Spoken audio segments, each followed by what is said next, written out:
Both teams have been dealing with massive injuries. You see Deontay Lawson, the senior linebacker, firing up the Tide. For Wisconsin, the concern is quarterback. Let's say hello to Katie George. Well, Tess, Danny O'Neal will make his second start for Wisconsin as Billy Edwards continues to rehab his left knee sprain. I asked O'Neal this week, what's the largest, most hostile crowd you played in front of? And he said it was last year at Boise State. And while Boise has an incredible environment, that stadium's capacity is 36,000. There's over 100,000 here at Bryant-Denny. O'Neal says he knows today is going to look and feel different. Good thing for him is starting center Jake Renfro makes his return today. He's been dealing with an undisclosed injury. He missed last game. There was a concerted effort to get him back so his veteran presence can be felt here today. Renfro told me pregame he feels great, which is good news. This is the first time Wisconsin has played an SEC road game since 1972, Tess. Wow, Katie, and you mentioned the concern at center. They had snapping issues a week ago. Bama won the toss. They elected to defer. So Wisconsin will open up the game on offense, and Katie gave us the details as to what's going on at the quarterback position. Danny O'Neal gets the start. Last week, Jesse, he was 23 of 27, 283 yards and 3 touchdowns. That's the most yards ever by a Wisconsin starter in their debut. 3 touchdowns a week ago. Yeah, he's next man up with the injury, obviously. He's not the biggest in the country. He doesn't have the strongest arm. He's not the fastest, but he's got moxie, Joe, and he competes. And I think he's playing with lots of confidence. He started 11 games last year as a true freshman at San Diego State. And as you mentioned, broke the school record for most passing yards by a quarterback in his first start last week. He's going to need that confidence today. O'Neal, first strike is complete, and it goes for 9 yards as he is able to connect with his tight end, Grant Steck. Impact Players brought to you by Fairfield by Marriott. Well, Katie had mentioned Jake Renfro getting the start at center. Not 100%, but it's going to be critical. He's able to handle the crowd noise. Vinny Anthony is the go-to receiver outside for Danny O'Neal. LT Overton, D lineman's got to be able to get pressure for Alabama. And Deontay Lawson, coming off that ACL last year, has got to play well. Second and short.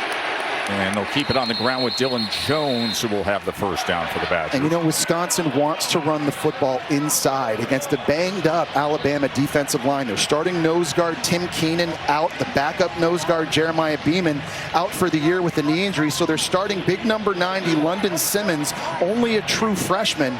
And with Wisconsin kind of getting back to a more ground and pound, pro-style physical rushing attack, they definitely want to try and run into the teeth of this Bama defense and see if they can wear them down. London Simmons, the true freshman you mentioned, who gets the start for Bama. He had some very impressive moments in the fall scrimmages. Here's Danny O'Neal scrambling and sliding on first down. Well, it's a good decision that time by Danny O'Neal. It's a little bit of an RPO that breaks down. Jan Zapier able to get some pressure along with James Smith. So just a good, quick decision by the true sophomore quarterback. It's not there. You see green grass in front of you. Just go get what you can get. You avoid the negative play. It's critical in this game, Joe. They're able to keep the offense on schedule. Danny O'Neal breaking the huddle. Began the season as the backup quarterback. Stepped up when Billy Edwards was injured in week 1. Edwards, the transfer from Maryland, who they were set to go with. This is Kekahuna, who they love to get into space and try to get him the ball any way they can. Billy Edwards, we mentioned, transferred over from Maryland. There he is, sprained his knee in the opener. That was against Akron. He left that game in the second quarter. Yeah, and pass rush right now. Without Billy Edwards on the field, Alabama's going to try to get after the backup quarterback on this critical third down. But pressure and getting after QBs, that's been the problem for Bama early this year, Joe. Only 1 sack on the season. These guys have got to step up and win their one-on-ones.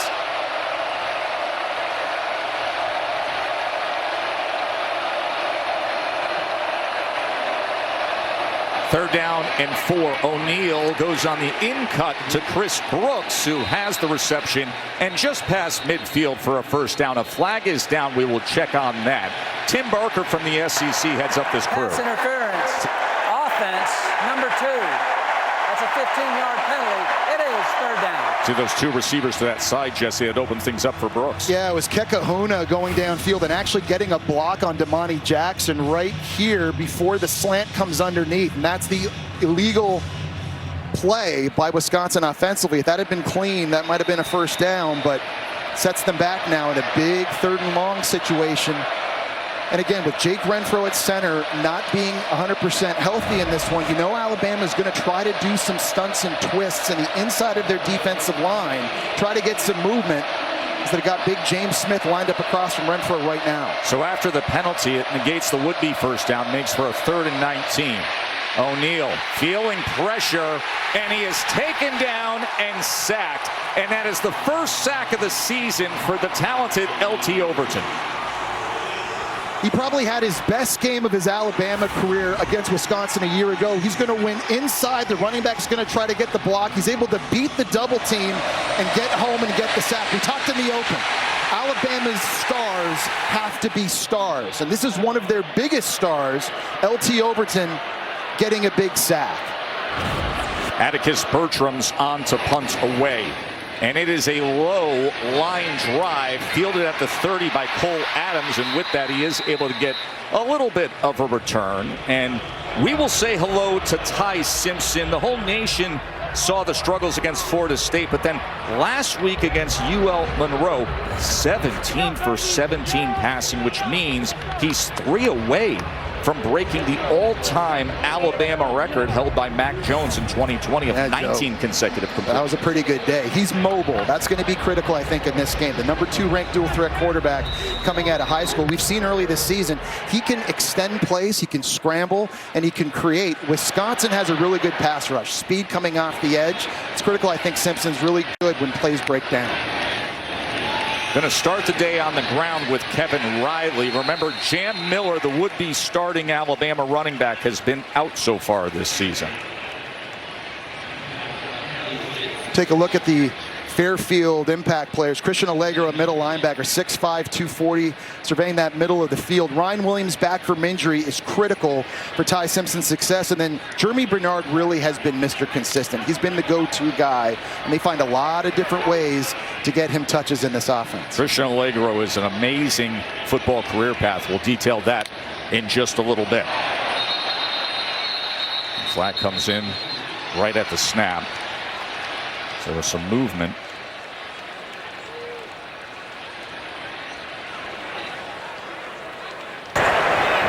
False start on the offense, number 80. 5-yard penalty. It is 2nd down. The athletic tight end Josh Cuevas, who has 2 touchdown catches on the year, but the motion up front, be 2nd and 15. Yeah, it was Ben Barton from Wisconsin who flinched a little bit right at the snap. Josh Cuevas saw that, and then he flinched, and he gets the penalty, now moving Alabama in the opposite direction.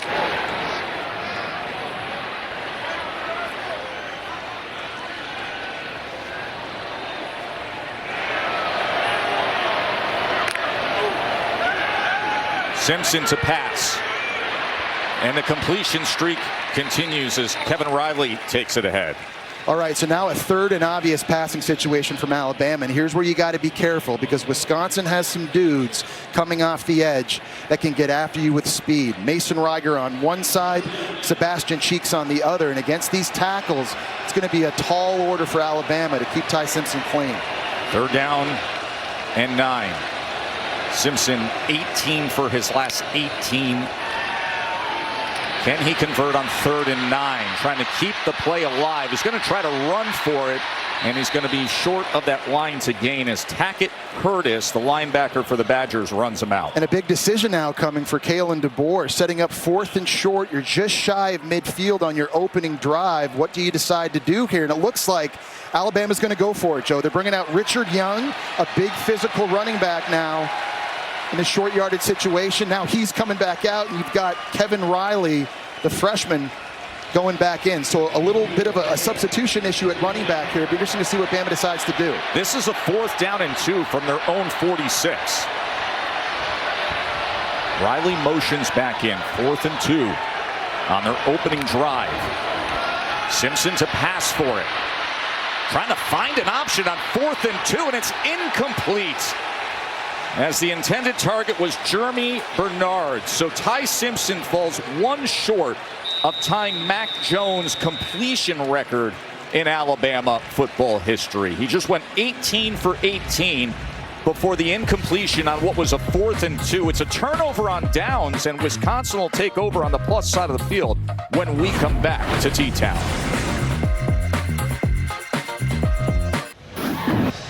We're back in Tuscaloosa. Bama missed a big one on this last fourth down. Lottie Brooks in the slot running a corner route.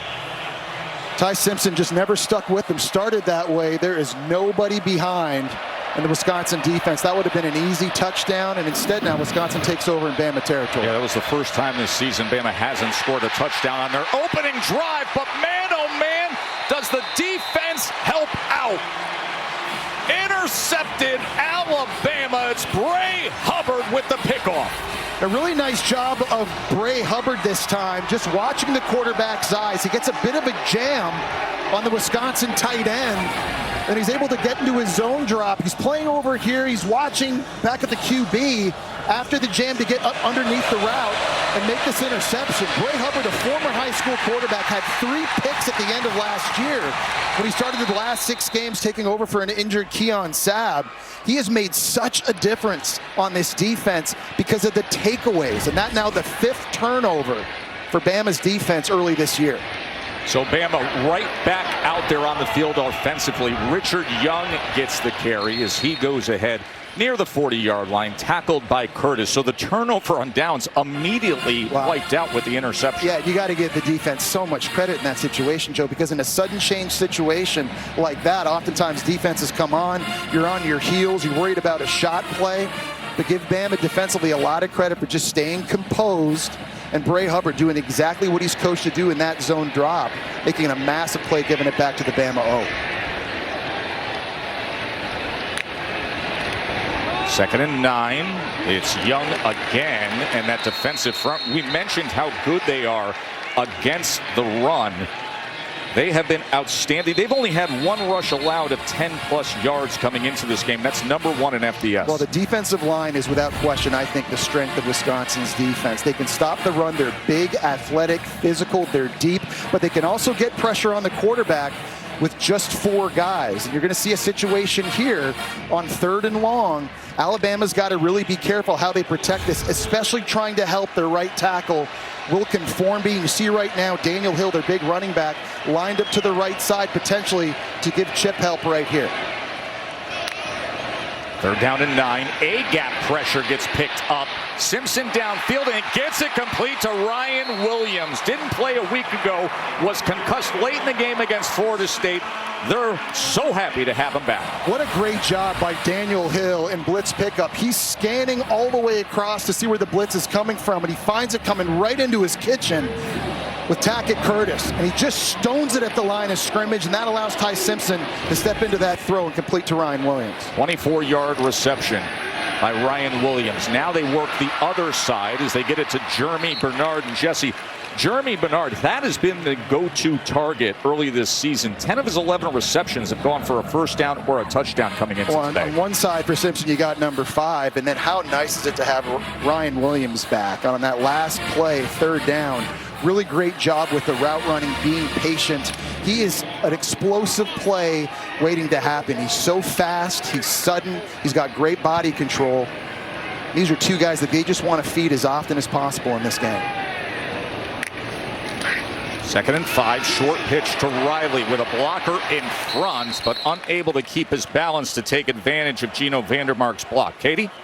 You know, Tess, Ryan Grubb said he met with Ryan Williams one-on-one while he was sidelined, and he challenged Williams on his preparation habits. Grubb said it had nothing to do with work ethic.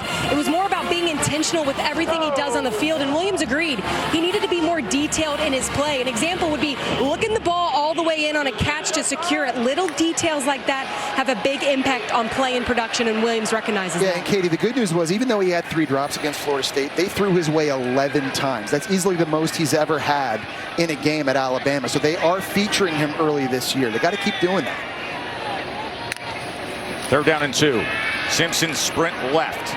Gets it complete to Ryan Williams right on cue to move the chain. Yeah, and it's a nice job of lining Ryan Williams up in the slot. Last year we saw him line up outside a lot more frequently, but this time on 3rd down in the slot, he's got some access and green grass to work with, and just a very easy read for Ty Simpson. Great job getting his shoulders turned. A little bit of a bobble, and again, drops were a problem against Florida State, but early in this 1st quarter now, 2 catches for number 2. That's a good sign for Bama's offense.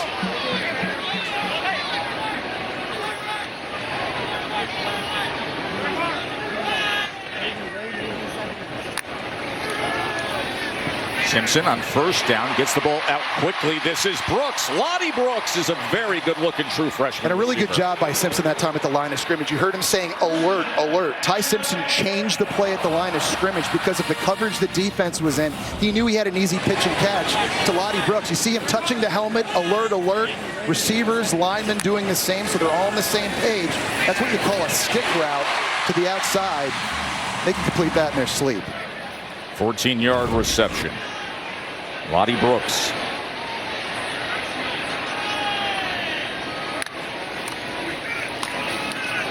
Riley made the first would-be tackler miss, and then worked his way for a couple of yards. Man, tough sledding against this Wisconsin D-line. We've got a lot of 300-pound bodies right up there in the middle, and it's going to make it tough. Alabama's a physical offensive line, but they got their work cut out for them in this one. I think anytime you get down in this field position, around the 10-yard line going in, I think if you're Wisconsin, you got to be ready for Ty Simpson and his legs. Remember, very mobile, and this is a place that they like to get him going in the run game too.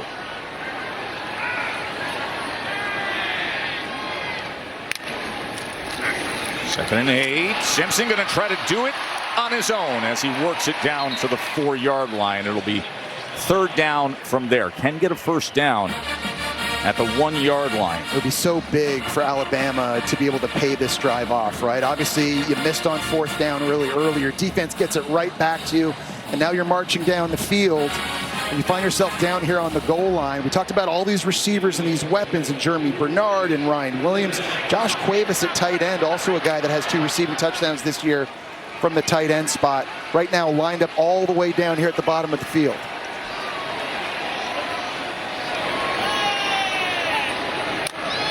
Third and 3. Young straight ahead, and he is stopped. This outstanding run defense for Wisconsin now forcing another fourth down situation for Bama to consider. You know, and you haven't seen enough from Alabama running the football to give you a lot of confidence that they can run this thing in anyway. The fact that you're playing a big physical front seven in Wisconsin doesn't give you a lot of confidence in that either. I think the fact that you're playing a young quarterback and Danny O'Neal who's just turned it over, you're playing at home, you're trying to seize momentum. I like this call, Joe, by Alabama to go for it here, but I think you got to throw it. Here's your fourth down. 4th and 1 for Alabama. 11th play of the drive. They go with Bernard to the outside, and Bernard reaching for the pylon and has it. Jeremy Bernard with the touchdown run.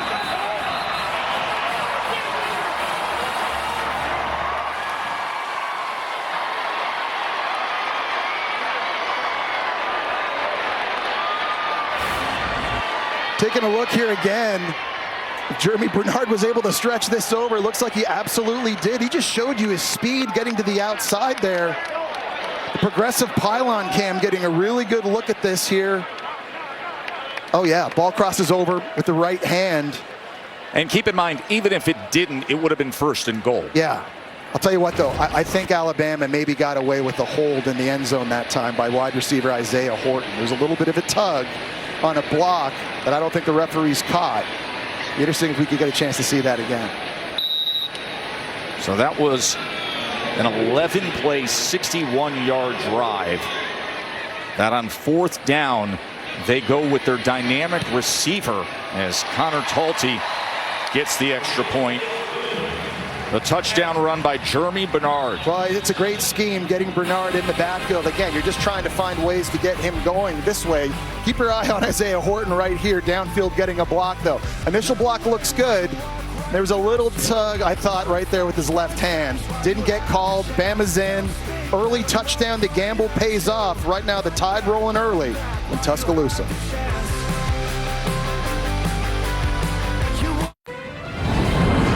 ABC College Football is presented by the Starbucks Coffee Company.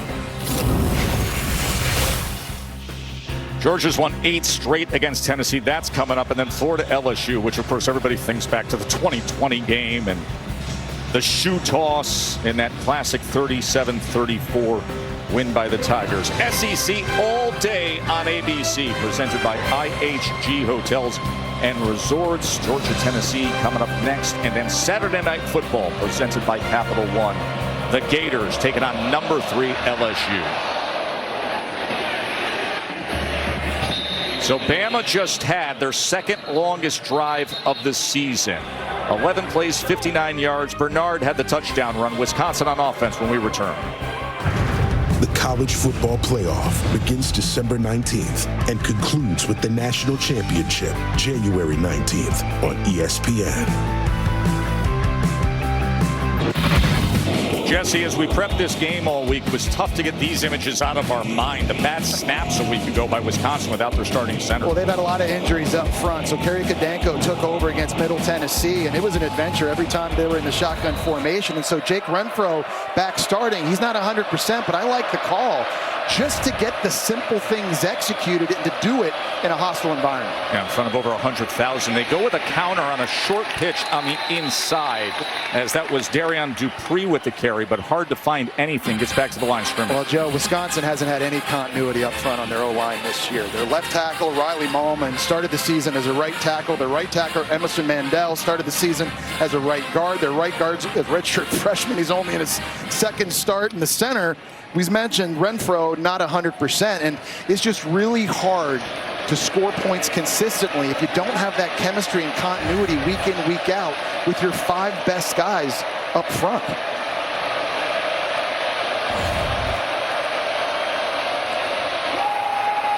There's Dupree again as he goes ahead for a couple of yards. It'll be 3rd and long. And so now you're going to get the crowd noise here on 3rd down. And this offensive line with Jake Renfro, he's in there now to make sure everybody gets the pass protection call and everybody's on the same page to try and give Danny O'Neal an opportunity to throw this thing downfield. But this is where the hostile environment becomes a factor. 3rd down for O'Neal.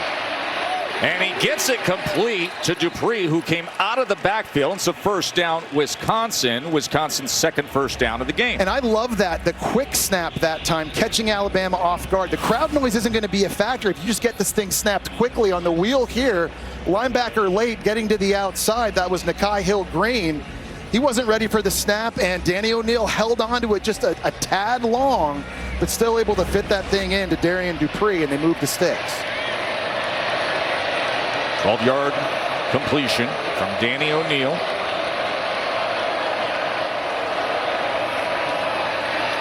Play action.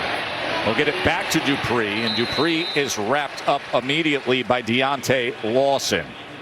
Deontay Lawson had that ACL against Oklahoma last year, and we saw him in the first game against Florida State. Didn't always look like he was running full speed. I don't think it was an effort thing for Deontay Lawson. I just don't think he trusts yet that his knee is okay, and they're really hoping they get him back to how he was playing at the first half of last year, because when he is, he's playing at an All-American caliber level. Coming to the end of the first quarter, Wisconsin's first trip ever to Tuscaloosa. Jeremy Bernard with the 2-yard touchdown run has Bama up 7-zip. The SEC on ABC, presented by Starbucks, returns after this message and a word from our ABC stations.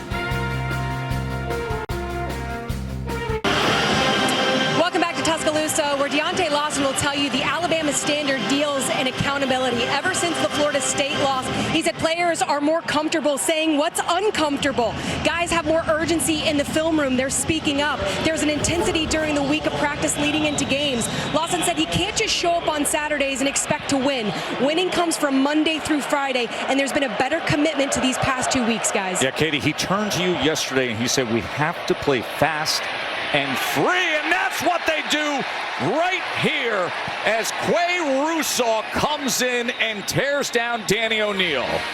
Oh, and that's not a good sign at all for Wisconsin. Jake Renfro, who came back from injury because they needed him so desperately with all the bad snap issues, is down. Well, that was a fantastic effort by Quay Russaw coming off the edges. We get maybe an opportunity to see Renfro going down. That's him just right in front of the quarterback. He just gets rolled up on by Russaw at the end. And again, Renfro wasn't 100% coming into this one. He's just going to use his hands. Watch him slap the arms down of Emerson Mandel, the right tackle. That is textbook fundamentals in pass rushing by Russaw, his 2nd sack. And we talked about the issues Alabama had early this year, not being able to get the pressure they wanted. They already have 2 sacks in this one, and that is very, very bad news now, Joe, for Wisconsin. This offensive line already so banged up, and now a big leader, the veteran presence in Renfro, walking gingerly to the sidelines. So Kerry Kadanko comes into the game. He started last week. The snapping issues, we showed you that just a few minutes ago. He's a former walk-on who had never really gotten significant playing time until last week, and he struggled snapping the ball, and now playing in front of 100,000 on the road here at Saban Field at Bryant-Denny Stadium. Yeah, I think Luke Fickell and I think a lot of Wisconsin fans right now, including Danny O'Neill's back there, you're just holding your breath just to get this snap executed. And oh, by the way, your first play is a 3rd and 14. And the pressure comes straight up the middle, and it's Landon Simmons, the excellent true freshman, their 3rd sack already. So Kane Womack is trying to run some stunts and twists right on the new center up front, inside and around, to try to get him picked. And that clears the true freshman through. He just absolutely bowls Kerry Kadanko over with just brute force and strength, splits the double team, and gets the 3rd sack for the Tide. London Simmons, excellent true freshman. London's going to have a heck of a career here in Tuscaloosa. This bounces, and then Cole Adams chooses to pick it up, and it's a smart decision as the flag comes down as he surged ahead on the punt return.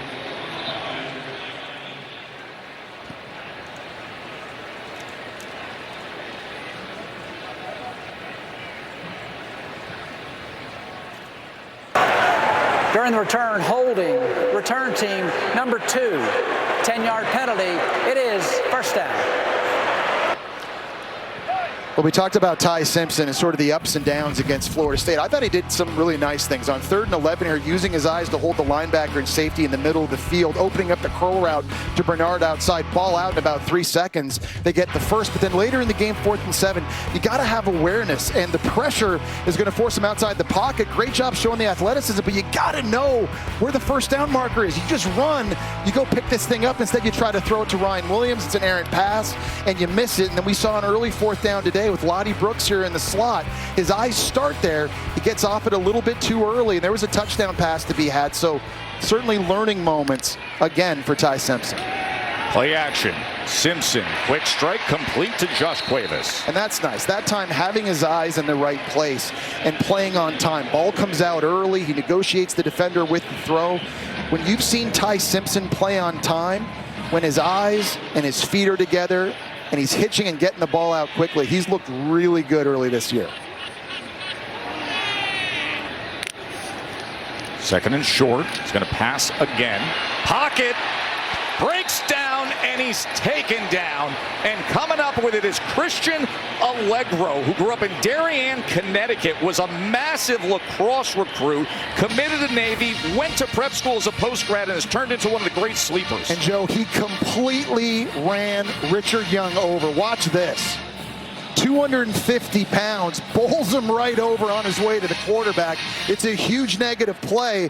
Richard Young, and you got to pack a lunch. Again, the size and the physicality of Wisconsin's front 7, it's giving Alabama some problems. That young man's life turned around when he made the decision to go to Avon Old Farms.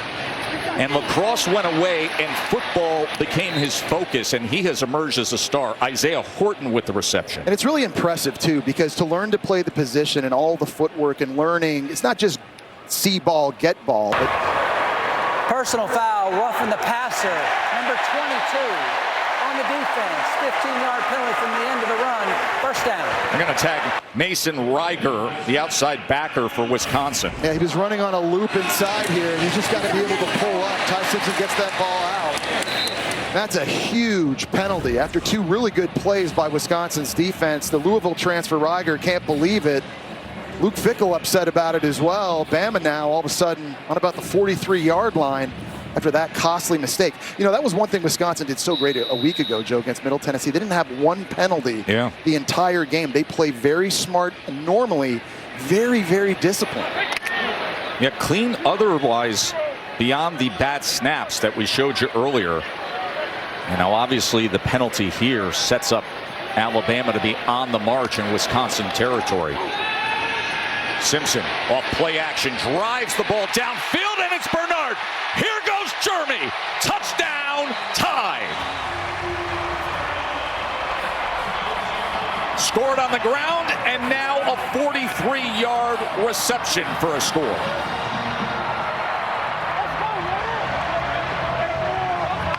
And another great example by Ty Simpson that time, playing on time, right? Dropping back, you make the right read, you take a hitch, ball comes out early, throwing it into an open area of the field. And Jeremy Bernard, what can you say about how explosive he is once he has the ball in his hand? Already now his second touchdown of the game.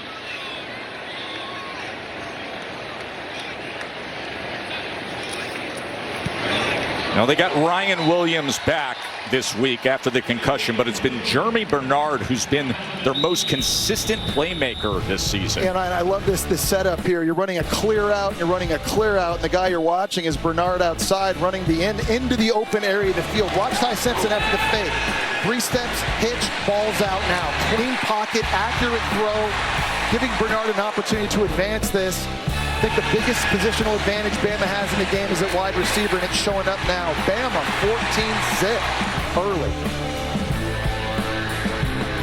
Glad you're with us watching the SEC on ABC. Joe Tessitore, Jesse Palmer, Katie George with you. This is the back end of the home and home series with Wisconsin and Alabama. 14-zip, Bama on top thanks to Jeremy Bernard. Yeah, really impressed with Ty Simpson again on the timing of this last touchdown pass to Jeremy Bernard. When you're throwing these deep in-breaking routes, you got to get it out as quickly as possible and into the hands of your receiver. At the top here, he just did a really good job scanning and coming back and now finding Bernard on the in-break.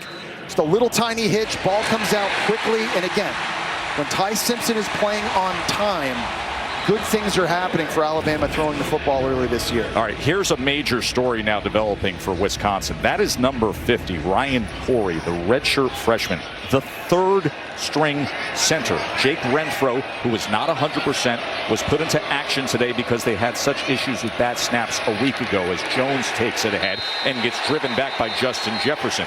They went with Kerry Kadanko, who immediately gave up a sack, and now they're going to the guy that would be the number 3, Ryan Corey. And so now if you're Jeff Grimes, the play caller for Wisconsin, you got to think about what play calls does my third string center feel comfortable with. In the run game and the pass game, you see Jeff Grimes right there.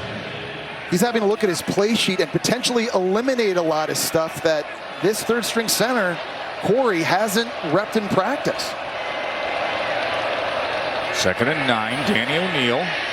Pressured again. This time he scrambles and goes ahead. Doesn't slide as he was able to avoid the incoming Nakai Hill-Green. Well, I give him credit. He's only 6 foot tall, 197 pounds, but Danny O'Neal is tough, and he'll put his body on the line. He may have to do it here again. The last couple third downs, Alabama's been pinning their ears back, and they've been getting home. 3 sacks in this game already, and now with Wisconsin, a third string center. You got to make sure everything in the pass protection is communicated.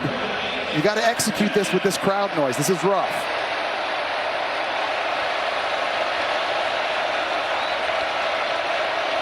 3rd and 5, sprint right to get away from the pressure. Throw back against the grain to Mason, and Lance Mason with blockers in front downfield as he had Riley Mullman, the left tackle, clearing the way. And that is such a great play call by Jeff Grimes. You're moving the pocket, you're getting him out of harm's way this side, trying to get all the flow on defense going that way as well, and then you go misdirection with the screen back to the tight end. And Lance Mason really is a great tool in this offense. We saw him last week line up in a 3-point stance, in slot, receiver, at fullback, all different places. Dylan Jones goes for a yard. You're seeing a lot of different stuff here, Joe, in terms of quick snap counts, lots of different formations and misdirection, trying to put Bama on their heels. Flag is down.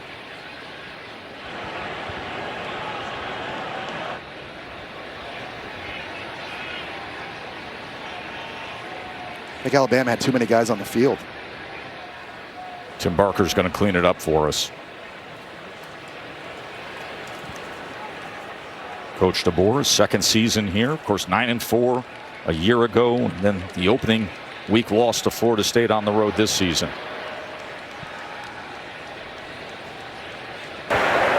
Illegal substitution on the defense. 12 on the field. 5-yard penalty. Replay, first down.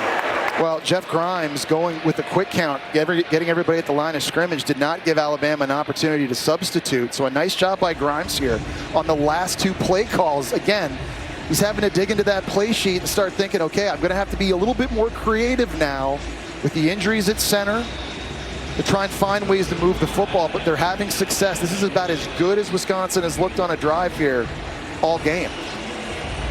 Jeff Grimes, Wisconsin's 4th OC in the last 5 seasons. 1st and 5 after the penalty. Danny O'Neal back to pass. And he gets it to Jones, and Jones breaks free for a moment. It'll be a gain of 4. Katie? Yeah, Tess, Wisconsin's using a silent count. The left guard, Joe Brunner, is the signal.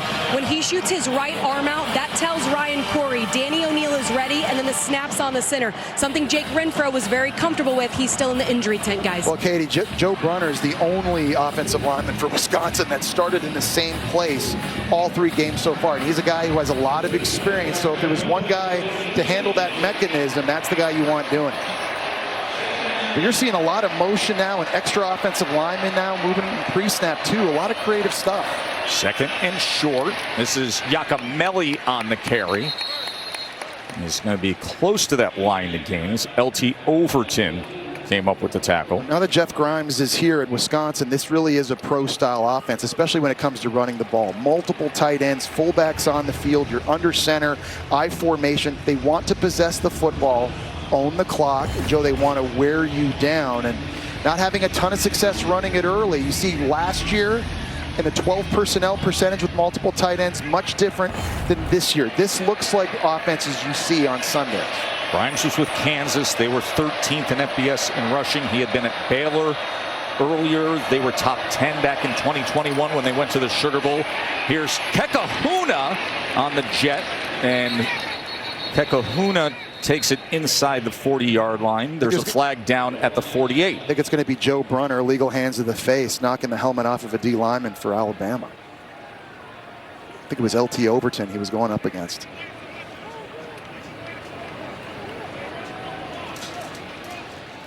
Personal foul, hands to the face. Number 56 on the offense. 15-yard penalty.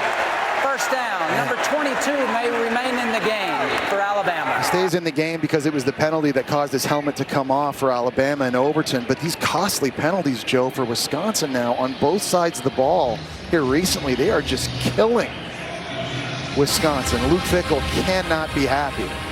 You just feel like coming into this kind of environment with the injuries you have at quarterback on the offensive line, you're going to have to play as clean a game as possible. No penalties, no turnovers, and they've had issues with both early. That makes for a 1st and 25 as they shift Dylan Jones back into the backfield. 2nd 15-yard penalty when Wisconsin was driving in Alabama territory. O'Neal, he's scrambling, and he darts out of bounds before the incoming Nakai Hill-Green was after him. James Smith was applying some pressure as well. What's happening now for Alabama is because you're setting them up in 2nd and 3rd and long, and they're getting that pressure with 3 and 4 guys up front. Kane Womack, the defensive coordinator, is just playing big zone coverages. He's got 7 guys playing back. You're keeping the football in front of you. You're rallying to it. You're not giving up explosive plays. This is exactly where Bama wants to be defensively.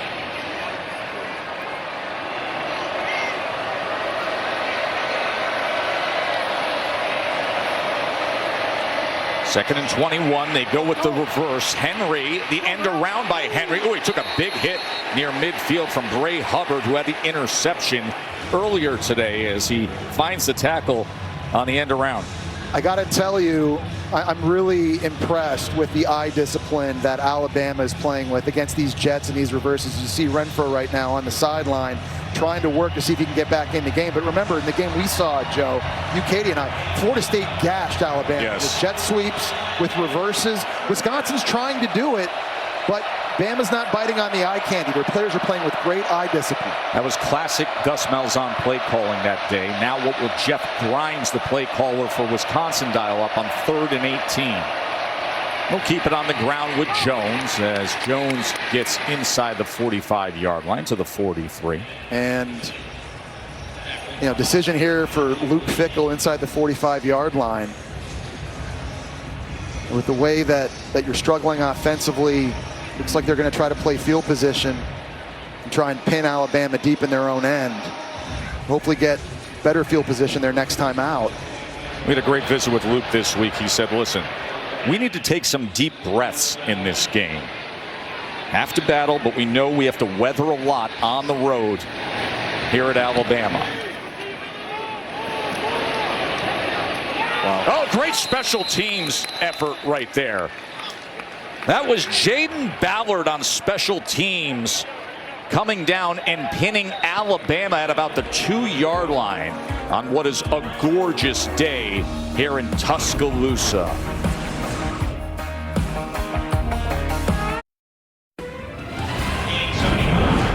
ABC College Football, presented by Starbucks, is brought to you by the Sonic Smasher. Buy one, get one free in the Sonic app. Live free, eat Sonic. Well, you got Richard Todd and all the legends from that 1975 Alabama team. Their 50th reunion, the SEC champs, Sugar Bowl champs. Richard Todd, by the way, was the state shot put champion in high school before he played quarterback. Unbelievable. You don't hear that very often. 2 words in the same sentence for a quarterback. Right? How about Brock Lesnar's daughter, Maya, the NCAA champion? I mean, is she amazing? Very far, yes. Whew. So from the 2-yard line, here's Ty Simpson from his end zone as Kevin Riley's going to give them breathing room and a stiff arm and more. Kevin Riley's off to a good start this season. He really is. The redshirt freshman started 5th in the depth chart at the start of fall camp, but with Jam Miller going down to injury, he just waited his turn and took advantage of his opportunities. He's been their most explosive runner these first 2 games. See the stiff arms from Riley there, only 191 pounds, but just trying to fight the Wisconsin defender off, and he's been giving them some life in this run game. He deserves these opportunities and these chances.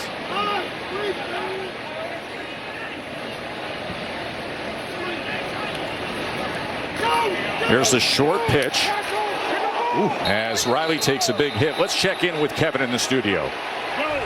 Story on ESPN. Number 12, Clemson, down early again, this time the Georgia Tech bug. No doubt. So far, the physicality of the Rambling Wreck taking it to the Tigers. Jamal Haynes going in for the score right now. It's Tech up 13-0. We're going to keep an eye on that game. Back to you, Jesse and Katie. Thank you very much, Kevin. So where was Joe? Joe's here too, Nagandi. Haynes game unbelievable. Off to a good start. The disrespect in week 3 early. I'll let that one slide, Jesse. All right, Nagandi.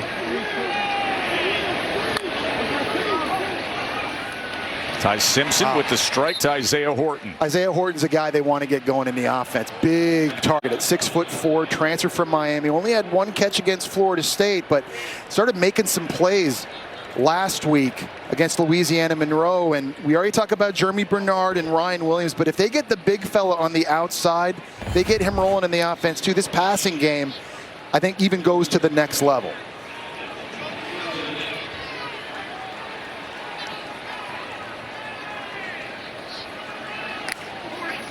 Third down and 3. Simpson.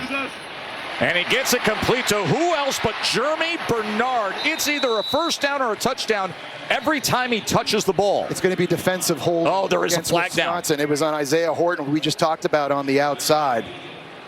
Near side 35.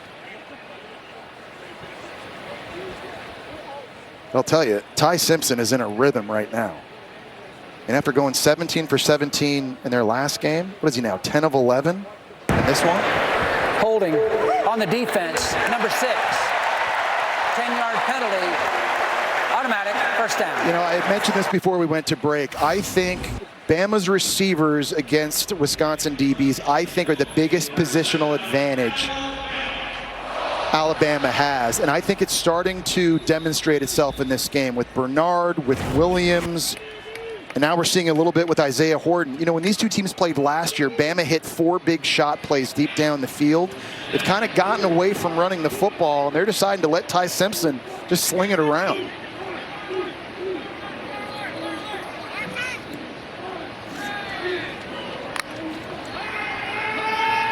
Simpson on first down. Downfield and wide open is Ryan Williams. And another great job by Simpson that time, changing the play at the line of scrimmage. You heard him say, alert, alert. They had a different play called originally. They all got on the same page. You see everyone start like touching their helmets. That means they're all together. They're now going to go play action. And how about the timing by Simpson? Hitch, ball comes out. He rolls it over top of the defender for another accurate throw. You're watching Ty Simpson get more and more confident. Ever since that first game against Florida State, he is growing up right before your eyes. 10 of 11 today. Remember last week, 17 of 17. Play action. Simpson, fleet, feet, tucks and runs, and then is tackled near the line of scrimmage as it was Witt who was able to find him. Yeah, that's a fantastic job of Witt and his effort there. That time, everything taken away down the field by Wisconsin. So Simpson, his mobility, he can create. But a 250-pound outside linebacker and Aaron Witt, great job getting to the outside and getting Simpson on the ground. 2-minute timeout with Bama up 14-0 here in Tuscaloosa. Just the second time a Big Ten team has ever played on the road at Bryant-Denny Stadium. College football rankings brought to you by Allstate. I'll tell you, one of the teams that you and I have seen in person, it's really impressive, is this team right here. Florida I get State. asked about them all the time. Yeah? Are they for real? What was that? Yeah. What should we think of Florida State? Oh, I think they are for real. I think not just offensively with Castellanos now at quarterback and all the different things they're doing with Gus Malzahn, but defensively. Yes. Tony White, their DC, he has done an outstanding job coming over from Nebraska. So after the 2-minute timeout, second down for Alabama. Ty Simpson has been accurate today, and that continues to the outstanding freshman Lonnie Brooks. And really good blitz pickup that time by Daniel Hill on the outside. Agard's coming here on a pressure. He's going to stone that, and that's what gives Simpson time to get his eyes downfield. Through the progression, he's been so accurate throwing over the middle here. This is a big drive for Alabama now. Remember, Joe, Alabama's going to get the ball back first here in the second half. So now in a golden opportunity to get some more points before going in at halftime.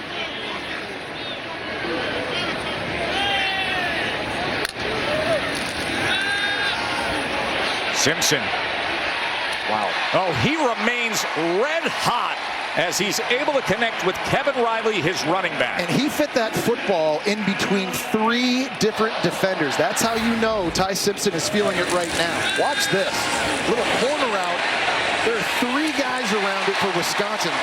Going to the redshirt freshman back, Kevin Riley, who has such good hands. It's been such a big part of this passing game so far this year. But the confidence in that guy right there, Joe, it is off the charts right now. That's him on first down. Remember, 17 for 17, was 18 for his last 18, then had an incompletion. Now 11 completions in a row for Ty Simpson. To the end zone, and add to it, Isaiah Horton. Ty Simpson can't miss.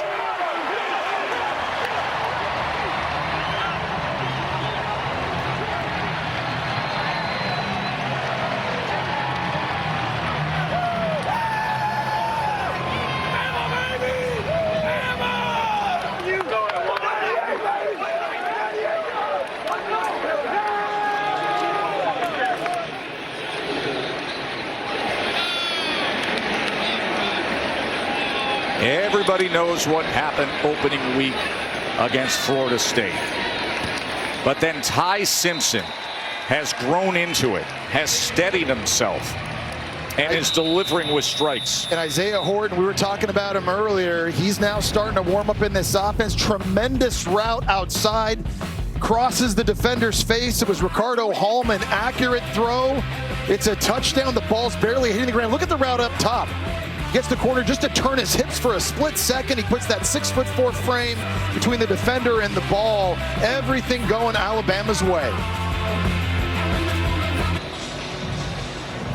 Bama just had a 98-yard drive, their longest of the season. Isaiah Horton with the touchdown reception. Ty Simpson's second of the day. They're up 21-0. An opportunity to go to studio where, Kev, I know it's all in the moment and there are some guaranteed phrases, and I apologize for Jesse being here for all the wrong reasons.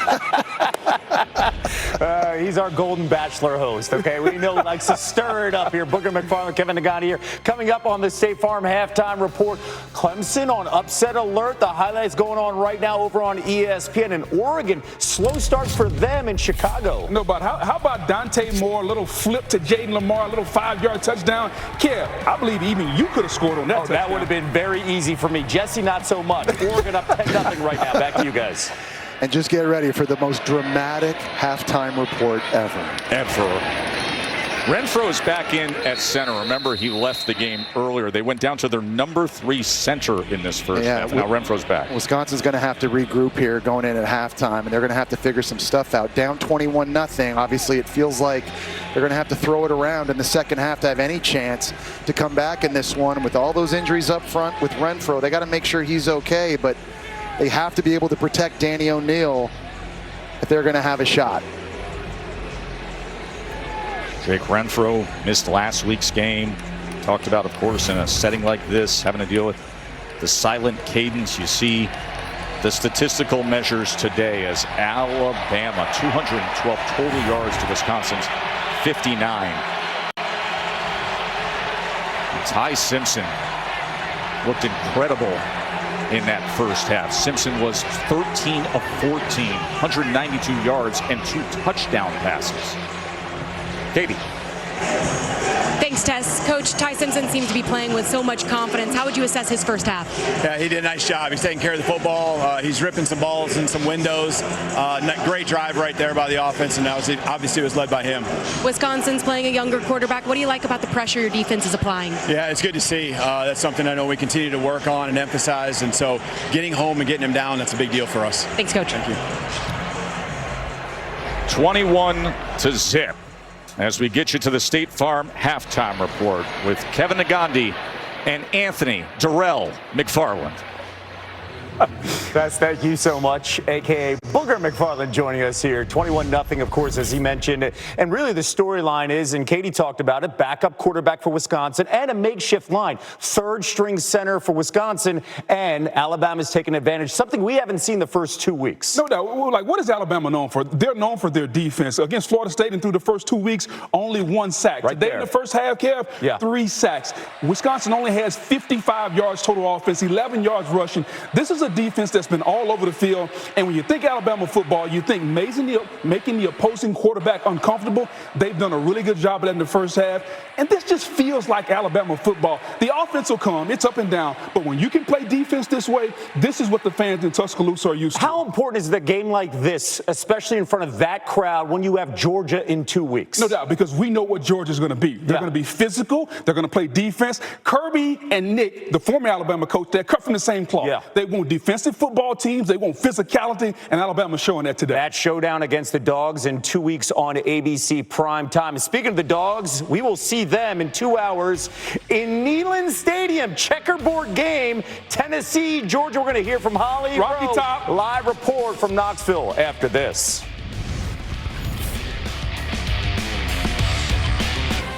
We welcome you back to the SEC on ESPN. ABC College Football is presented by Starbucks. Alabama, 21-0. Joe and Jesse with here in Tuscaloosa. Earlier today, Jesse, you made the comment, for Alabama, their best players have to play like they're their best players. Right. Ty Simpson has clearly turned into their best player. Yeah, no one's playing better than Ty Simpson right now. It's been amazing to watch him mature in this game. He's playing with great command. He's playing with poise and confidence. He's ripping the football into some really small windows. So just a week after going 17 for 17, here he is, 13 of 14 with 2 TD passes. Bringing the heat, brought to you by Sonic Smash. Well, and he's playing with great timing right now. Here early in the game, doing a nice job getting through the progression. Ball out on the dig route to Bernard in just over 3 seconds. They score on the play. On that last drive before the half, He changes the play at the line of scrimmage. Ryan Williams on an outbreaking route again, on time, just over 3 seconds, and it's a pitch and catch. How about this throw into triple coverage for the freshman Kevin Raleigh, who makes a great stab, and they cap it off with Isaiah Horton outside on the slant throw. This is easily the best football Ty Simpson has ever played in his life, and Alabama's got to be loving it. Flea flicker to open up the second half as Simpson then goes underneath the Williams with blockers in front. So a flea flicker screen, and here goes Hollywood. How about that to start the second half? Razzle, dazzle, roll, tide.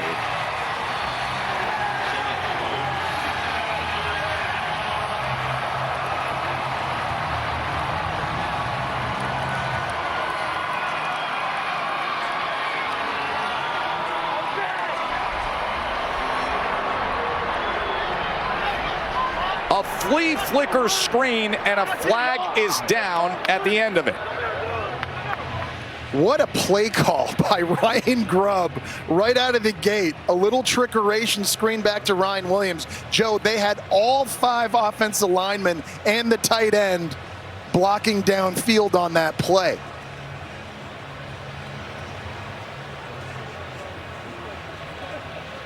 The score is a touchdown. Unsportsmanlike conduct, contacting, running into an official. Alabama, number 52 on the sideline. That penalty will be enforced on the kickoff. Touchdown.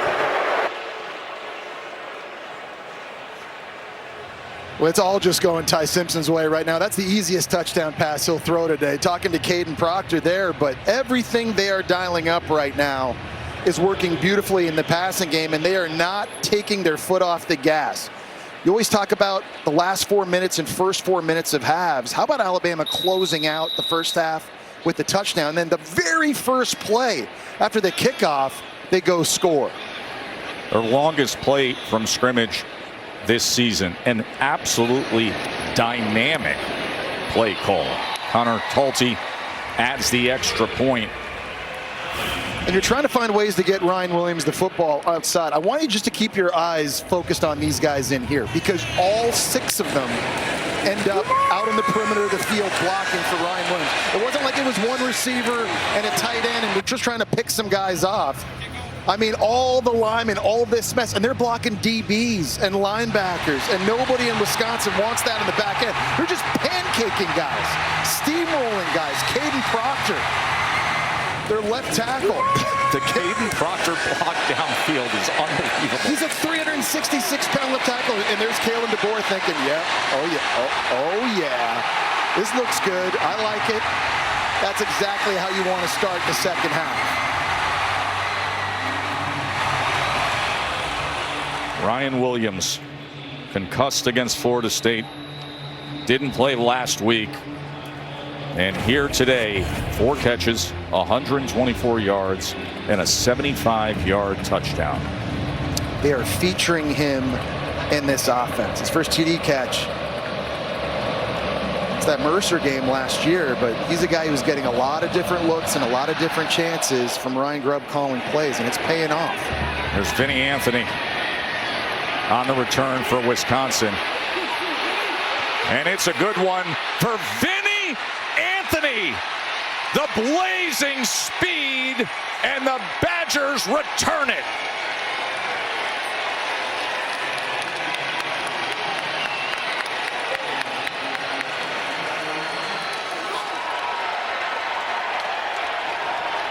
It's a fantastic effort by Vinny Anthony. Last year against USC, he had a 74-yard kick return. And at a time where you just absolutely had to have it, great job by their go-to receiver, making one move. And nobody from Alabama even touches him, Joe. A 95-yard kickoff return touchdown. Top-end speed, and he shows it off.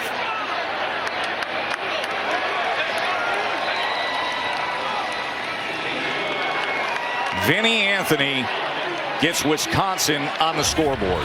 That's a play they absolutely had to have. They got to start throwing his way more on offense too, Joe. You see the offense today and what they were able to basically almost double their production on that one kick return. Ryan Williams, the 75-yard touchdown to start the second half off the trick play. And then Vinny Anthony, 95 yards. They have 59 total yards of offense. He just went for 95 here.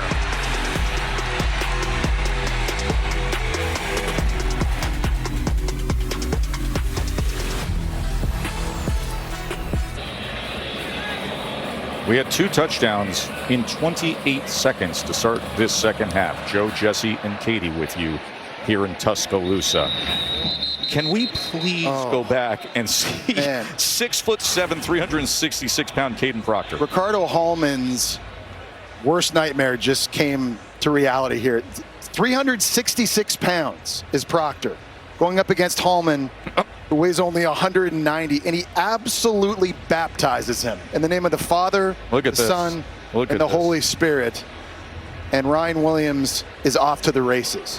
Caden Proctor was that far downfield on the razzle-dazzle, flea flicker screen to clean things up. Joe, he's one of the guys we talked about in our open about being one of their best players that has to play like one of their best players. He gave up 7 pressures week 1 against Florida State, but you're seeing him here today playing a whole lot better, not just pass blocking, but getting downfield. After the play, personal foul, blindside block, number 36 on the return team. Half the distance to the goal, first down. And Caden Proctor is a guy, Joe, that at that size, 6'7", 366 pounds, he's so athletic. And for stretches of time, when you watch him on film, he just dominates people. And when you see plays like that, that makes you believe, yeah, he could be a top 10 pick in the NFL draft. The problem is lapses in focus and concentration over stretches of games. They just need him to be more consistent. There's the guy he protects. You add up last week and this week, he's 31 of 32 for nearly 500 yards and 6 touchdowns. He's had 13 straight completions now, spanning over 2.5 games as Ty Simpson. RPO, and then the short thing right at the line of scrimmage is incomplete as he puts it at Cuevas' feet. I was just going to say, it's hard to go out on the field with no defenders, routes against air, and put up those kind of numbers. And then here on the RPO swing to Cuevas, you throw it in the ground.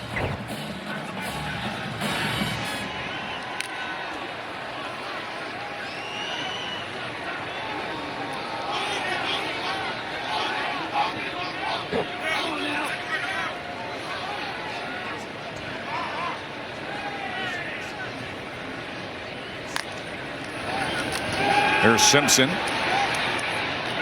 And he gets it complete for a first down to Isaiah Horton, who had the touchdown catch earlier it's today. It's just another example of the command Ty Simpson is finding in this offense at the line of scrimmage, changing it here. You see he's looking around, he's looking at the defense. We're going to change up the look. There's a little hand signal, and then you get him onto the pass play, works through the progression quickly.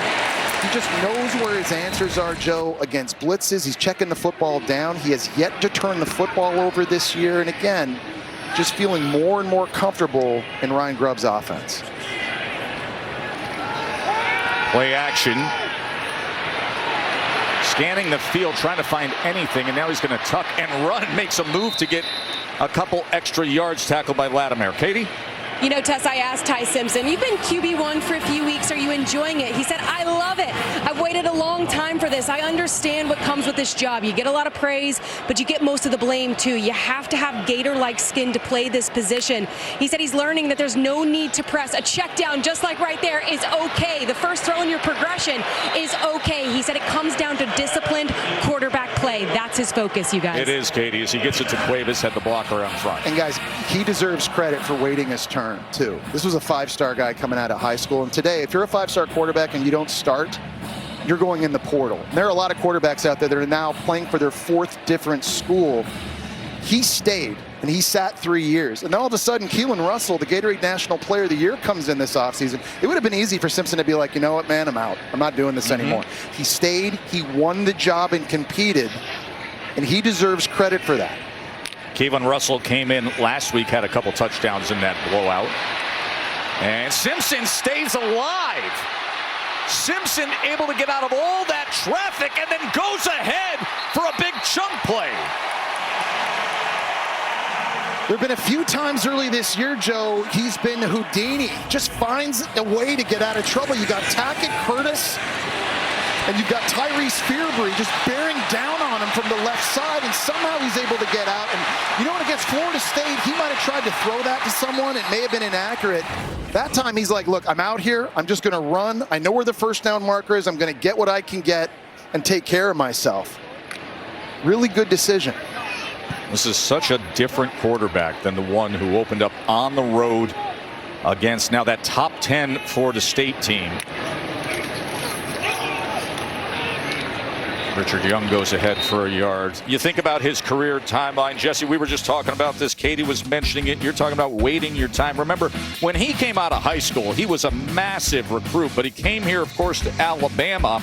And Bryce was around, had to wait his turn behind Bryce Young. And then there was another guy sitting around this program as well. Jalen Milroe made so many plays here, throwing and running, now playing for the Seattle Seahawks. And at the end of the day, Ty Simpson believes his best chance to win a championship, his best chance to play at the next level is here in Alabama, playing for Kalen DeBoer and Ryan Grubb's offense. Simpson gets it complete to Ryan Williams, who cuts back and scores.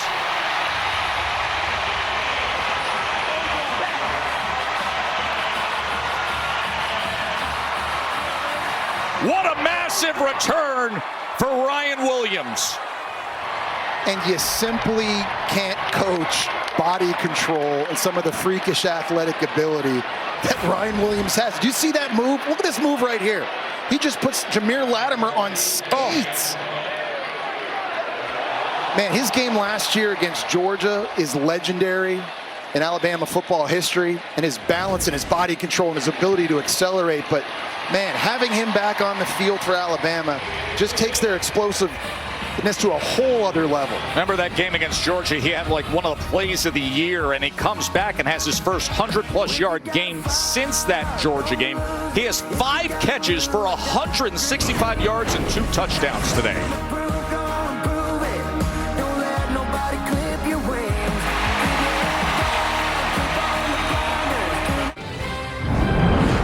ABC College Football, presented by Starbucks, is brought to you by Ram Trucks, official sponsor of the College Football Playoff.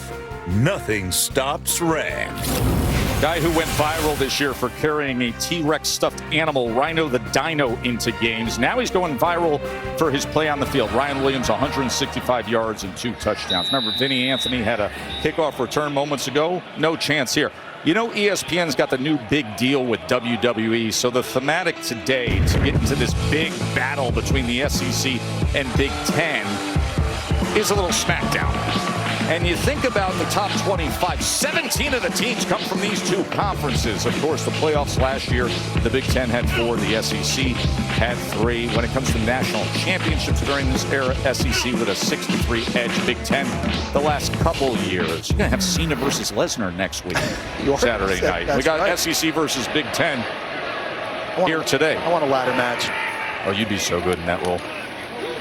Here's Dylan Jones with a good effort. So this is now the 3rd main event of the big battle. Yeah, and the big one, obviously, SEC. Week 1 up in Columbus, Ohio State getting the better of Texas in that one. And God, how good did John Mateer look last week? Win at home against Michigan and their talented young quarterback Underwood. And today, this one a little bit more lopsided.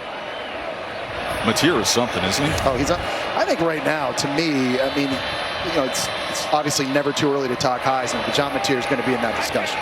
And now all of a sudden Wisconsin's going to go flea flicker, and it doesn't quite look the same, but it does get completed for a first down to Dylan Jones. Well, they got to find ways to get explosive plays, Joe, and that's been a big issue for them on offense this year. Coming into this game, only 12 explosives. When you consider one a 10-yard run or a 20-yard throw, they just haven't got it. LT Overton slow to get off the field. It's really hard for an offense when you have to always go 8 plays, 10 plays, 12 plays to score points. Wisconsin just has not been able to find those chunk plays, and now their offensive coordinator Jeff Grimes is trying to manufacture them through some trickeration.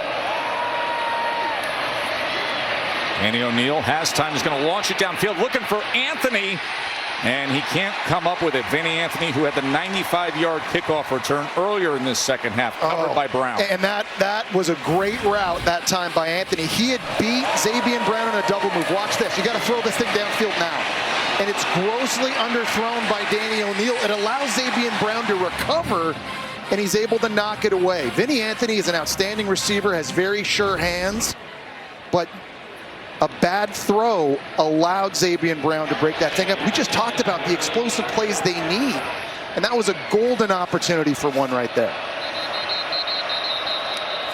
Timeout is going to be used by Alabama. They were trying to run a man off the field. You saw Rousseau sprinting to the sideline.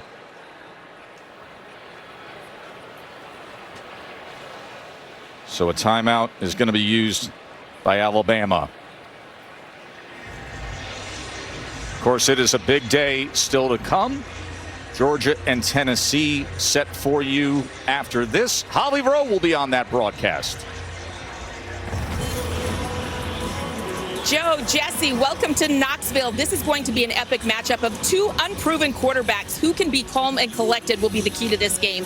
Joey Aguilar has been just that. 5 touchdowns, 0 turnovers, but he'll be facing a Georgia defense that is healthy and complete. Now, the Tennessee defense is without key players. Both corners are out and 2 key defensive tackles. We'll see who can stand up the best defensively here in this big matchup. Thank you. Holly, you got a read on that game, Jess? Yeah, I'm really interested just to see Gunnar Stockton. I think we're still trying to find out about him. It's his first true road start against an outstanding pass rush from Tennessee. The Vols have 8 sacks this year. And listen, from a guy that's played in Neyland Stadium a couple times, I know how loud and how hostile that place can get. It's going to be real difficult for Georgia's O-line to hear anything. And so I think we're going to learn a lot about Gunnar Stockton in this game well, it's today. getting really loud here when you get to third downs like this. You also know what it's like to play at Bryant-Denny Stadium. Jesse, you're the last Florida starting quarterback to win here at Bryant-Denny Stadium. It just makes you feel old. And you should put an asterisk beside that, knowing that Tim Tebow obviously never played here at Bryant-Denny Stadium. But yes, I am old. Thank you. You're also modest. You know what I like, Joe? You made a very astute observation earlier. I am also the last Canadian quarterback. You are the last to Canadian. come down to Bryant-Denny Stadium and get a win as well. I'm just trying to find accolades here. Snap infraction on the offense, number 57. 5-yard penalty. It is third down. Well, that's against Jake Renfro, and that's not the kind of penalty you're expecting. The reason he's playing through injury and in the game right now is because he's able to get all these kinds of things executed, but just nothing going right up front right now for Wisconsin and this tool together offensive line.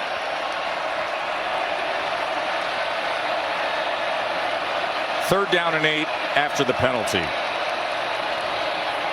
Pressure off the right side, but he's able to get it free and get the first down, connecting with Lance Mason. Really nice job by Danny O'Neal on the blitz, knowing where his hot throw is going to be. Keon Sabb is just bearing down on him free. So he doesn't panic. He doesn't take off running. He stays in the pocket, delivers the completion to Mason. Danny O'Neal took a big hit there as well. Good toughness and good decision-making by the true sophomore San Diego State transfer. Vince Mason, by the way, the tight end with a 100-yard game a week ago. Of course, so many great tight ends through the years of Wisconsin. Travis Beckham, Jake Ferguson, Lance Kendricks, Troy Fumagalli. Great tradition of tight end play. This is Henry as he makes his way to the 44. Tell you, the jet stuff and the reverse stuff is not working against Bama like it did when Florida State was trying it a few weeks ago. That was a great example of Justin Jefferson, Keon Sabb, all these guys playing with their eyes and pursuing the football. And one thing defensive coordinator Kane Womack told us, I just want our guys to pin their ears back and attack. I felt like we were too timid. We were on our heels against Florida State. In this game, I just want us to get after it. And you're seeing them fly around.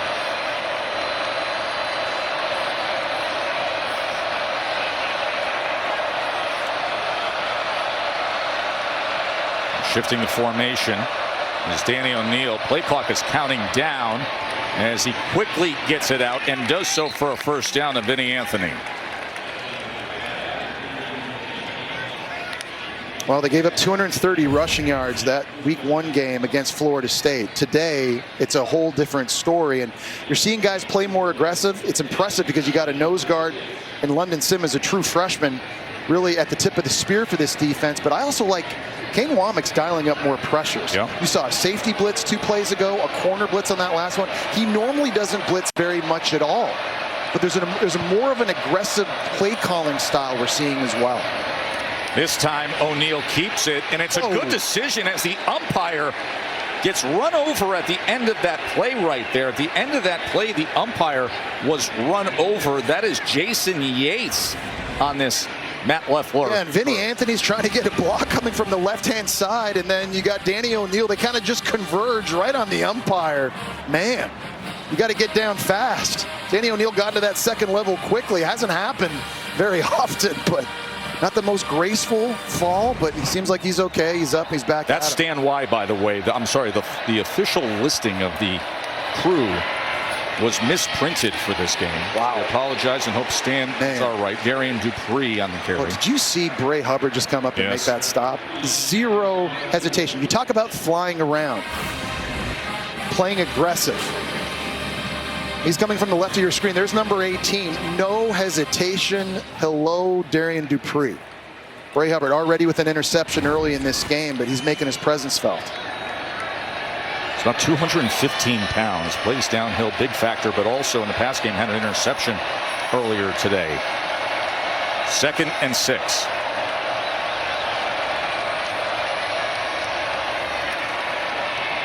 O'Neal with time, and that ball's intercepted by Hubbard.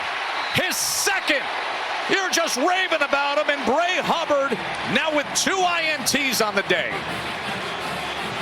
Well, this time Lance Mason, who we've been bragging on as a tight end, he kind of left his quarterback hung out to dry. He's running a corner route, an out-breaking route against Bray Hubbard. And the top of the route, he's got to cross his face, and he's got to protect his throw. This is it right here. This is Hubbard getting the pick. But watch at the top of the route, instead of going in front of him, he decides to try and run a little bit behind him. You can't do that when you're running out-breaking routes to the perimeter. Bray Hubbard gets his 2nd pick, and everything going Alabama's way.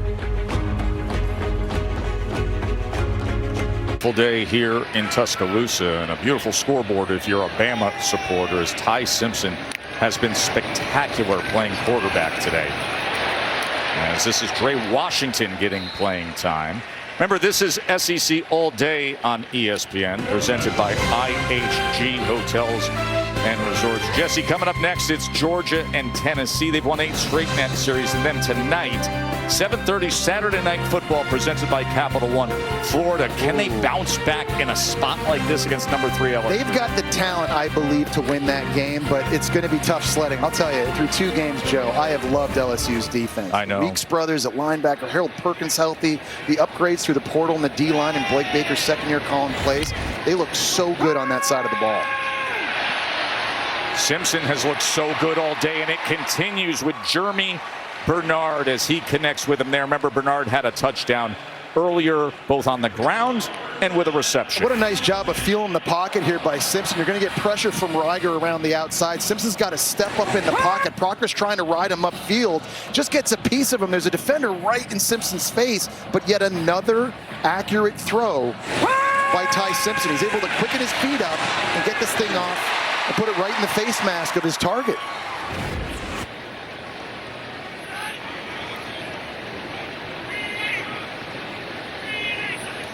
It was 19 yards, that reception. Simpson sets up the screen to Washington. Blockers in front for Washington as he has passed midfield. You know, Ryan Williams has been going off in this game, but Jeremy Bernard's another guy, to me, who's really been Mr. Consistent for Alabama's offense this year. And he's a guy that played for Kalen DeBoer back at Washington, sat behind Rome Odunze and Jalen Polk and Jalen McMillan, came here to Alabama. He's gone to work. And, Joe, he's got a chance to be a first-round pick at the end of this year. And he's been great catching the ball. He's been great blocking on run plays. You saw him with a rushing touchdown earlier in this game. A lot to love about his game as well. Leads the team in all receiving stats coming into today, adding to it with his totals so far today. Dre Washington, Texas native, Jeremy Bernard. Here's what he's done against Wisconsin. Yeah, and it started off early with some easy completions. He's a guy you can move around outside, bring him in the slot. This was the 4th down critical play call earlier in the game, just using his speed on the handoff to score. This was the dig route he caught on time, increases the defense. I'll tell you, this group of receivers for Alabama now, Ryan Williams, Jeremy Bernard, Isaiah Horton coming on. They've got a lot of good options to throw to. They're going to give defensive coordinators and secondaries headaches this season.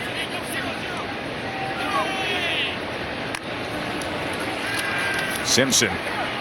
Shallow cross, his 20th completion today, and it goes to Horton, and it's another first down. Katie. Yeah, Tess, you know, Bernard, he has the 1-2, the grit to stick in there and impact this offense in more ways than just catching the football. Bernard said he's not playing for himself. He plays for his teammates to set them up for success. And Kalen DeBoer says Bernard's willingness to block downfield, that inspires other guys. That aspect of his game is a perfect example of what Alabama's standard looks like. Yeah, Katie, Ryan Grubb, their offensive coordinator, tells that receiving room, you won't play receiver here if you will not block downfield. How good are you when you don't have the football in your hand? Number 5 for Alabama has been awesome. Well, by the way, an assistant equipment manager apparently as well, as you saw him giving a little help to Horton there. Here's Cuevas, and he gets taken down just at the last second. I'll tell you, man, by Fairby. Joe, you're lucky as a quarterback if you have one guy at receiver that you feel when you need to play, you can look his way, right? But it's not just Ryan Williams. It's Jeremy Bernard. And we're seeing Isaiah Horton. Lottie Brooks is a really exciting true freshman. Rico Scott's a guy that has some juice to him. If you're Ty Simpson, you literally can drive back and just let the coverage dictate who gets the football, and that is such a luxury to have when you're throwing. It was the one thing this summer when we were really previewing this season we would talk about the wide receiver room at Alabama, the wide receiver room at Ohio State, the wide receiver room here in Tuscaloosa. They're just a cut above. Riley with the reception on the backfield. The quick decision making too, and it's not just them. And then you got Riley coming out of the backfield too. You got weapons everywhere. Cuevas at tight end. It's just so hard, I think, as a defensive coordinator trying to decide who am I taking away, who am I doubling when you look at all this skill on the perimeter of the field for Bama. This Ty Simpson stat line today, as we come towards the end of this third quarter, it is outrageous how well he is playing from last week into this week. Right now, 22 of 24, 4 touchdown passes, 375 yards. And he's got a free one here, and it is knocked away at the last second by Latimer.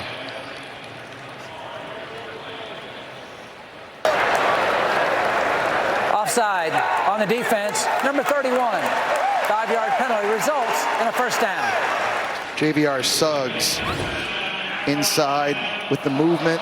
Ty Simpson knew he had a free play, and that was a bit of a risky throw as he's trying to throw that thing over top of Jameer Latimer on the outside. But man, as a quarterback, when you fit the football into some of the small windows he has today, you start believing you can just make any throw out there. And I think that's kind of how Ty Simpson's feeling right now. But that's a good example of when to take a calculated risk. You know you have the free play, so let it rip. Now, who knows? This could be Ty Simpson's last play of his day based on this scoreboard, and 1 second left in the third quarter as he gets it to Edwards, and Edwards breaks free and lowers his shoulders. Alabama has won 83 straight games against unranked opponents at home. Go back to 2008. Number 84 is 15 minutes away. The SEC on ABC is presented by Starbucks. Returns after this message and a word from our ABC stations.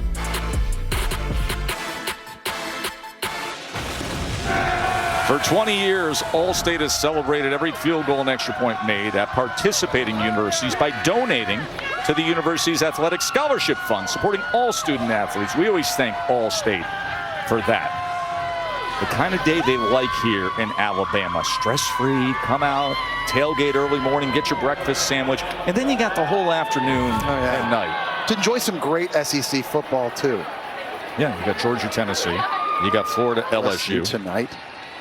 You got Ty Simpson still on the field here to open up this fourth quarter because they're in the midst of an 8-play 78-yard drive. You saw Overton headed to the locker room as they want to check on him. Remember, he was slow to get off the field a few minutes ago. Simpson, can he stay red hot? Incomplete, looking for Cuevas. Kalen DeBoer opting to keep his starting quarterback in the game now here in a red zone situation, and every rep counts for Ty Simpson. He's been playing really, really well, obviously, these last couple of games. But if you're going to survive this gauntlet of a schedule for Alabama, compete for an SEC championship and reach the college football playoff, you need situational football experience. And here an opportunity down in the red zone where it's very hard to throw the football into very, very small windows. Good chance for him.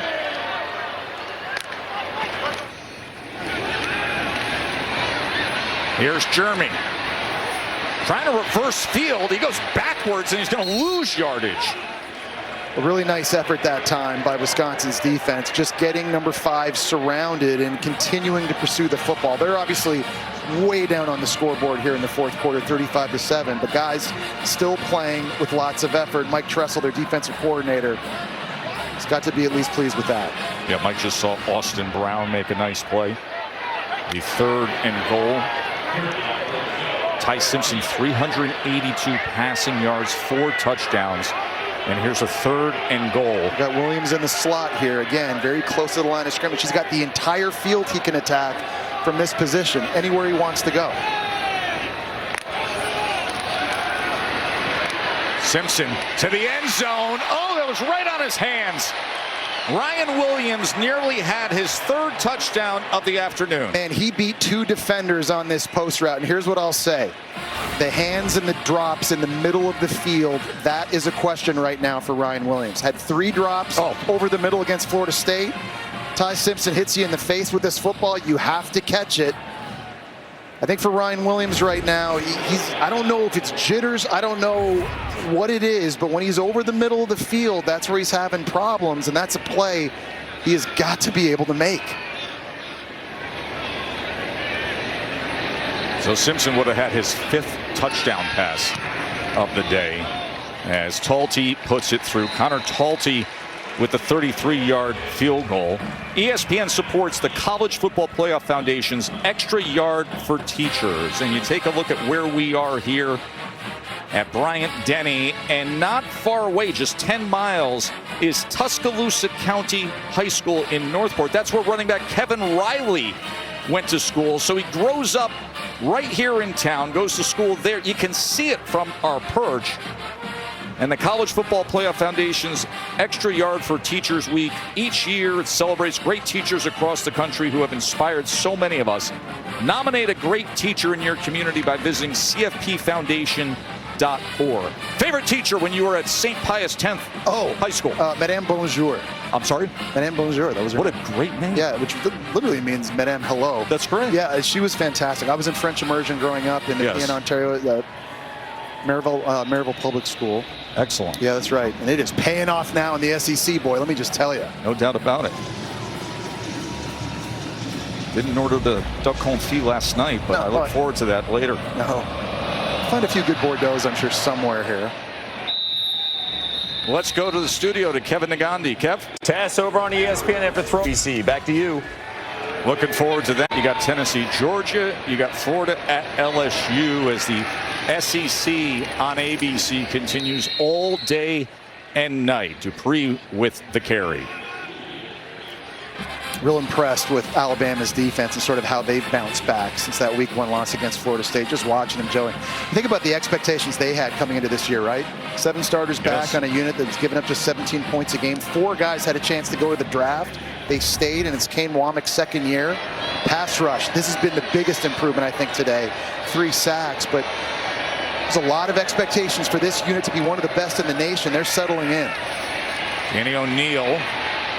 He's going to carry the ball, and he's right near that marker. We do want to mention that LT Overton, the outstanding defensive end for Alabama, did walk off the field, head to the locker room. Remember, he had what they're describing, I believe, as an upper body injury in this second half. So with this score, he can shut down his day. Well, he's a guy they need, and they thought he could have entered the draft last year. You see here, this is where he got hurt, trying to chase down O'Neal, and just a little bit of friendly fire with Jefferson. You think if he had come out into the draft this past year, he would have been a top 50 pick.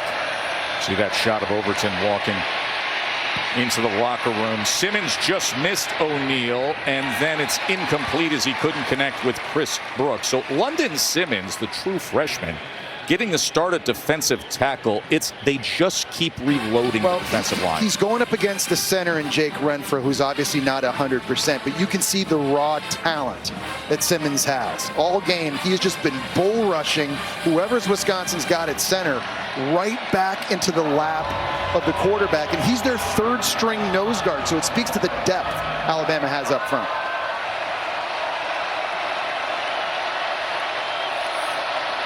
They'll go with the up back. That is Aker as he goes ahead on 4th and 1. Jackson Aker, who plays that hybrid tight end fullback position for Wisconsin with the carry. Well, that's the third time this year they've taken Aker, lined him up at fullback in a short yardage situation, and he's gotten the first down on a dive. Really good job to move the chains. I think if you're Wisconsin right now offensively, obviously lots of question marks with respect to injuries and everything else, but Luke Fickell's looking on, and he's still learning about his guys. He wants to see them compete. He wants to see them finish this game the right way.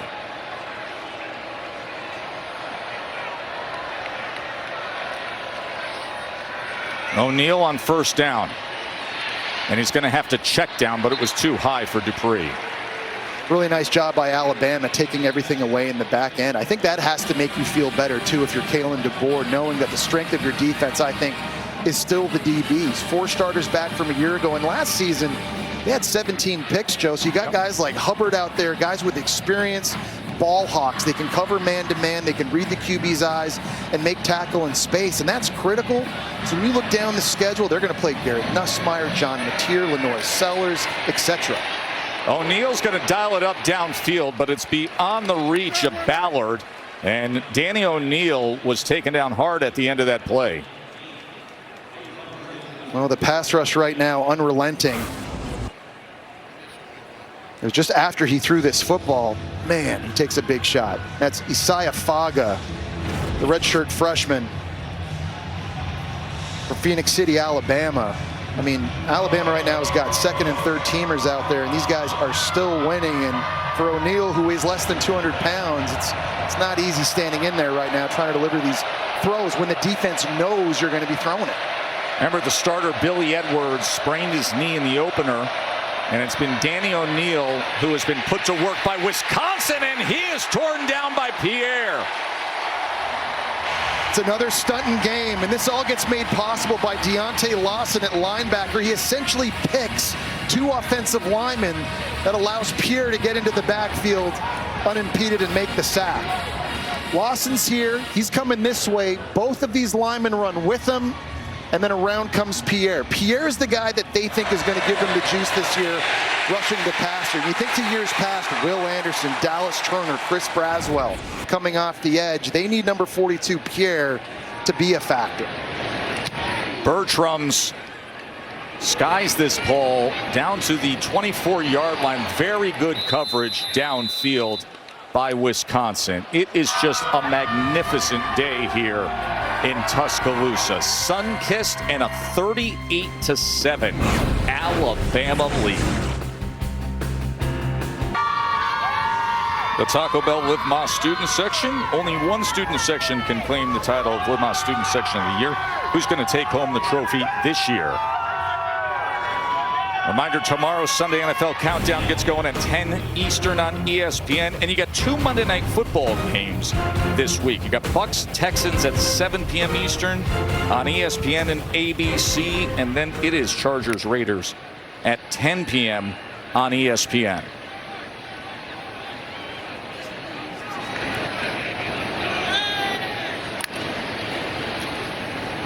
Here's Kevin Riley on the carry.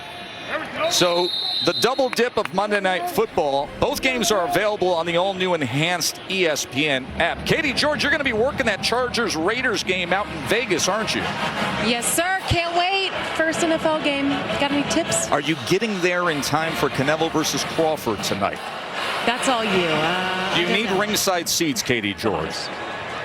You got them. Here's the tip. Get on Tessa's private jet. Whoa, whoa, whoa. That's not happening anytime soon. There's going to be like a triple connection to get home tonight.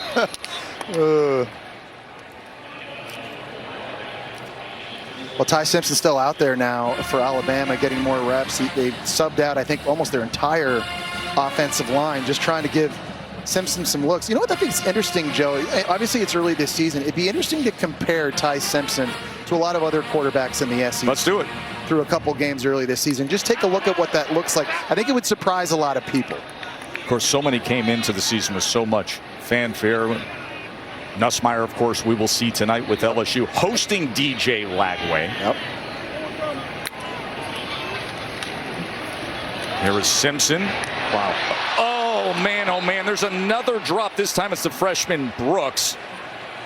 Remember, Ryan Williams dropped a would-be touchdown moments ago, and now he was looking for Lottie Brooks here. All these guys had a lot of hype coming into this year. Arch Manning's struggles early this season, well documented. Joe, you, Katie, and I saw him last week. DJ Lagway has gotten off to a bit of a slow start, as has Lenora Sellers. And you look over here at Ty Simpson, the kind of season he's having, he's out dueling and outplaying some of these other guys. And Ty Simpson played a really good Florida State defense in week 1 as well. But, you know, it begs the question. False start on the offense. Now all 11 players got set. 5-yard penalty. It is 4th down. If Ty Simpson keeps playing like this, then what's the ceiling for Alabama? I think winning an SEC in the college football playoff is absolutely achievable. And I know he was this was really the big question mark coming into this season. Alabama's first punt of the day comes with about 9.5 minutes to play in the game as Blake Dowd sends it away.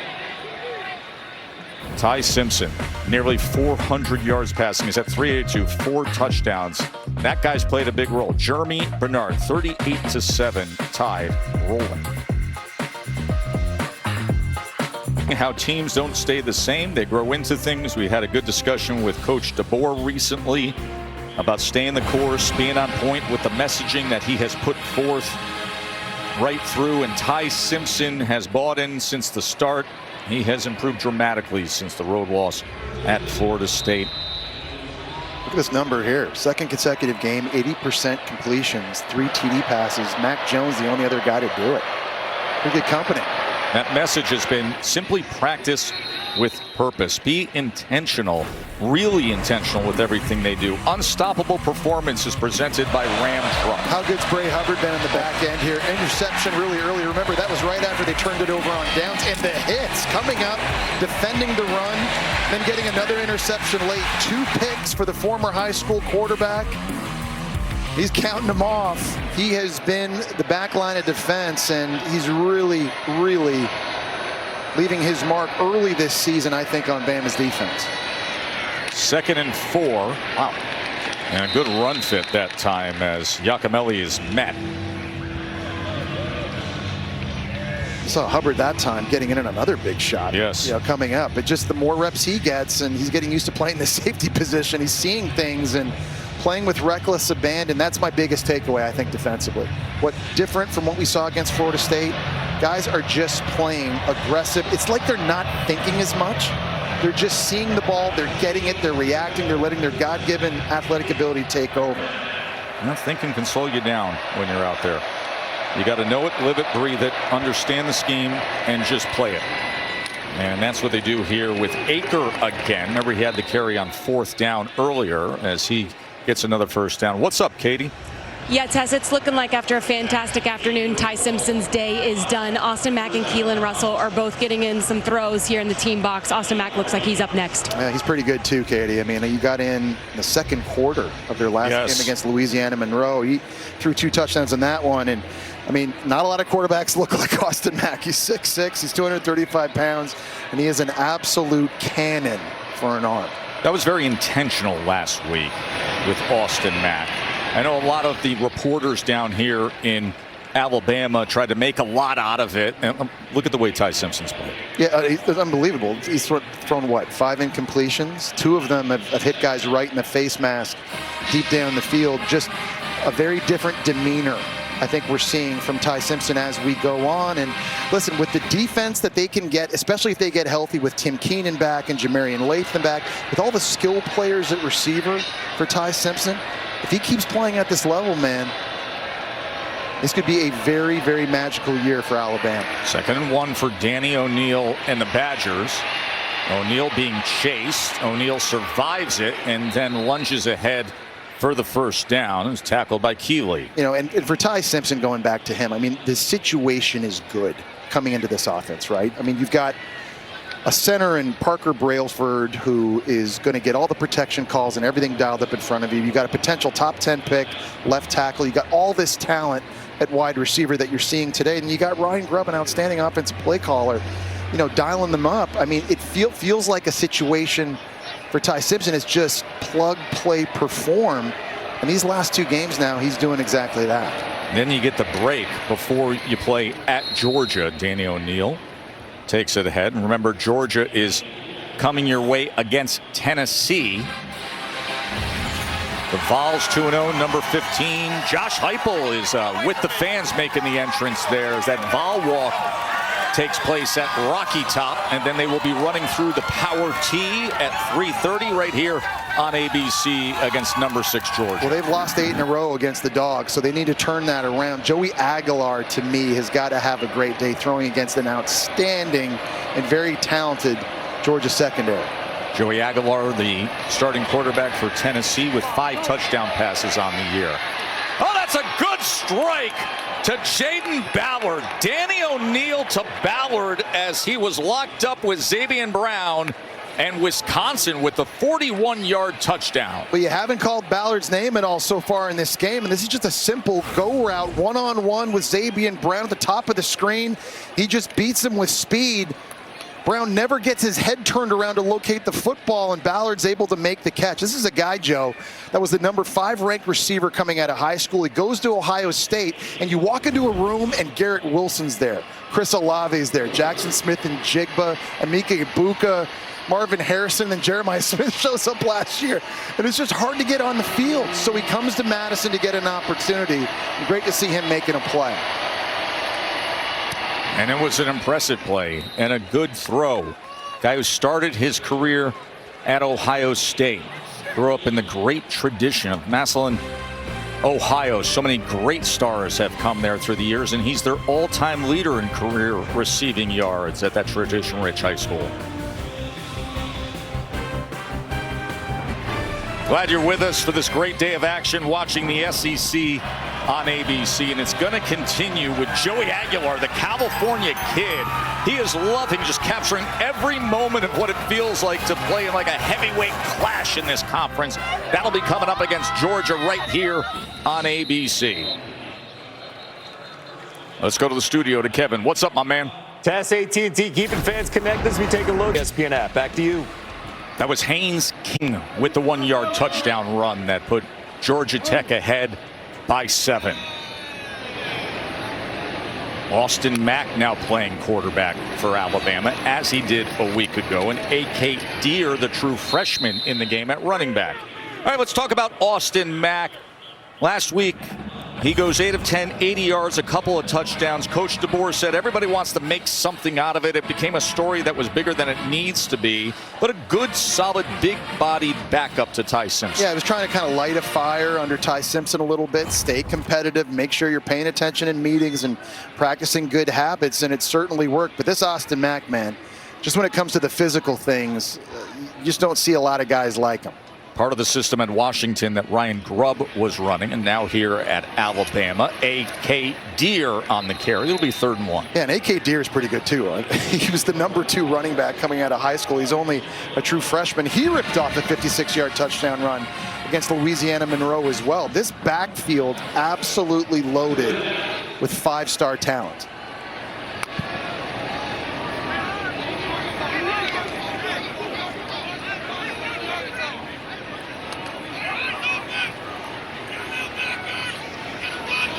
Coming up on 4 minutes to play in what has been the kind of day that Alabama wanted to have. And A.K. Deere, a flag is down as he shows you the burst of speed to the outside.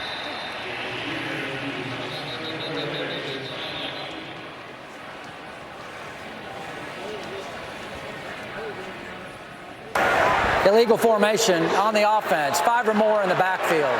It's a 5-yard penalty. It is 3rd down. They're all things Kalen DeBoer is going to keep track of. And obviously all the backup offensive linemen in the game right now. Got to make sure everybody's lined up correctly. And a big part of that, too, is Austin Mack making sure everybody is where they're supposed to be. But even though you're up right now, big on the scoreboard for Kalen DeBoer, they're still holding these guys to a standard. And that had a chance to be a big explosive play. That looked like A.K. Deere was about to break out. So a missed opportunity there for Bama.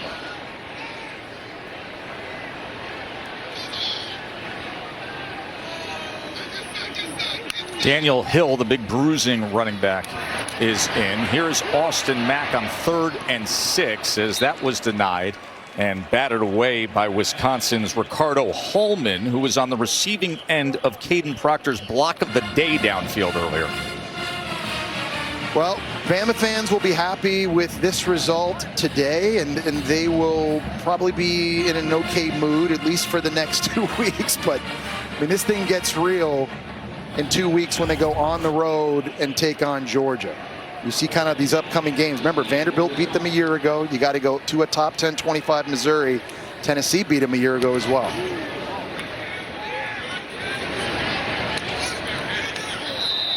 It's so interesting because we had the experience, obviously, of opening up the year with Alabama. And we even started today's broadcast saying, okay, so which team are they? The team that, you know, you didn't like some of the body language down there in that loss at Florida State, but then they come back in a remedy game last week and they look sensational. They look sensational today. They do. Their best players played really great today. We sort of singled out some guys, and LT Overton getting a sack. Ryan Williams has gone off. Caden Proctor's looked really good. Bray Hubbard in the back end defensively. No one's been better, though, than Ty Simpson throwing the football. And if this keeps up, this is a team that can have a very special year. Joe, I think, though, it also just puts some perspective. Florida State might be really, really good. I know. It's early this year. It's still way too early to make that declaration, but maybe Florida State's the real deal. At the end of the year, you'll look back at that loss early this season and go, actually, really not that bad of a loss. Week 1 and Ty Simpson's first career start. Here's the quick assessment I think we can give on Florida State. Listen, there may be some stumbles and roadblocks here and there with the Seminoles. The coordinator changes and just Tommy Castellanos at quarterback in terms of what he brings, galvanizing a locker room. A great fit in that new Gus Malzahn offense. You know, it wasn't one of the splashier quarterback portal moves that everybody talked about, but it's a perfect fit for what they're trying to do. As Dupree carries it. Yeah, I mean, it's an interesting, listen, he lost his starting job at BC at the end of last season. By the way, the guy who many thought was going to be Alabama's starting quarterback, Lonergan, is now the starting quarterback at BC. It's like the domino effect of college football. Just the revolving door. And you know that the guy who never left during his career in Alabama, Ty Simpson, the guy who stayed to compete, waited his turn. Greg McElroy waited his turn for 3 years, won a national championship. Mac Jones waited 3 years himself, won a national championship. Alabama's hoping it's going to be the same thing for Ty Simpson. But when you look at Alabama's schedule as a whole, it is brutal.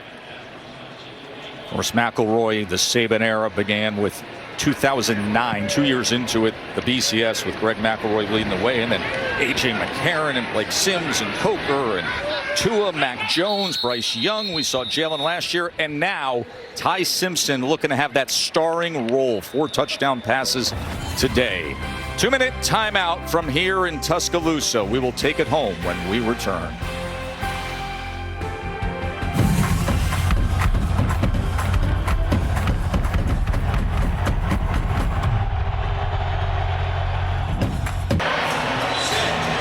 Big Al celebrating here in Tuscaloosa. Look at this massive crowd that just wants to soak it all in. Nobody's really left that lower bowl all that much down in front of Big Al. With 2 minutes to play in a 38-14 lead. Wisconsin trying to show some fire and grit as Cade Giacomelli takes the carry. Well, Ty Simpson has been on fire. 4 TD passes in this one. It got started off with Jeremy Bernard, again, playing on time, making good decisions, getting into the right play at the line of scrimmage. The location of these throws has simply been outstanding. This is the easiest touchdown he had all game. The first play of the second half on a screen to Ryan Williams, and Ryan Williams dropped a touchdown pass in the fourth quarter. Otherwise, that would have been 5 TDs for Simpson. Joe, of all the numbers, everything's looked really great. You know what the best thing Ty Simpson's done this year? What's that? Not turn the football over yet. And that was a big issue a year ago. As talented as Jalen Milroe was, he had 20 turnovers. So far this year, Ty Simpson taking care of the ball, keeping the offense on schedule. Got to be impressed with what you've seen from number 15 early. It's exactly what Bama fans want to see. Remove any doubt, any question marks about who is the leader, who can get the ball to these dynamic receivers and put points on the board. There's your answer right there. It is a confident Ty Simpson. And how important is that confidence now to have these last 2 games after the stumble week 1 against Florida State? Because you're going into the Lions' Den now in 2 weeks at Georgia. You need a confident quarterback if you're going to go on the road and win that game. Final half minute of our day here as the Wisconsin quarterback Danny O'Neal takes it ahead. Billy Edwards will be returning soon enough. The transfer from Maryland who injured his knee and has been out. Danny O'Neal put himself in a spot here on the road. The shuffled offensive line, the issues they had at center. It is a tough place to win when Bama is playing like this and the crowd is roaring. And just the second Big Ten team to ever play here at Bryant-Denny Stadium. And Alabama has now won 84 straight games against unranked opponents at home, going all the way back to 2008, Jesse. I think there's a lot to take away from this. If you're Kalen DeBoer in Alabama, getting guys healthy, Ryan Williams obviously a big part of that, but just go back to what we said at the start. Stars have to be stars for Alabama. They have so much NFL talent on this roster. When those guys are playing well, they're a really tough team to beat. Katie? Thanks, Tess. Coach DeBoer, a lot to like about today. Your stars showed up. Your defense was aggressive from the jump. What pleased you most? Yeah, I think the start and just a little bit of adversity early on, and the defense gets the ball back the very next play, and we fed off that, you know, and so little wins throughout the game. I'd like to see us finish a little stronger, so we got to clean those things up. Ty had a fantastic afternoon. How has he continued to progress as QB1? Yeah, I think he's really slowed things down, you know, and we had some drops. We could have helped him out even more in the fourth quarter. So he's just really playing within himself. I think he's, you know, going through his read progressions. He's being super disciplined in that way. We appreciate the time. Congratulations. Good job, man. Ty, you exuded confidence and command all afternoon. What did you think of your play today? Yeah, you know, I thought I played pretty good. You know, first off, like, credit to the guys, right? I mean, the O-line did a great job. You know, running backs ran hard, blocked, tight ends, wide receivers, man, really proud of those guys. And, you know, we had a great week of practice and it showed in the game, so I can't thank those guys enough. What's impressed you most about the way your team has responded since week 1? Yeah, you know, we just been so intentional with everything. You know, we kind of, you know, had a team meeting and we, you know, just asked ourselves, looked in the mirror, like, how are we going to respond? You know, we didn't have a great week 1, but we're going to make sure that, you know, these weeks next to come that we're going to be intentional with everything. We're going to play up to, you know, our type of football. Well, congratulations on the day. Best of luck in 2 weeks. Hey, appreciate that. Thank you. God bless. He was awesome today. Katie, get yourself to Vegas for Monday Night Football. Play the don't pass and have a nice cold cocktail, will you please? Jesse, great job today. It's coming up next. Will be Georgia and Tennessee.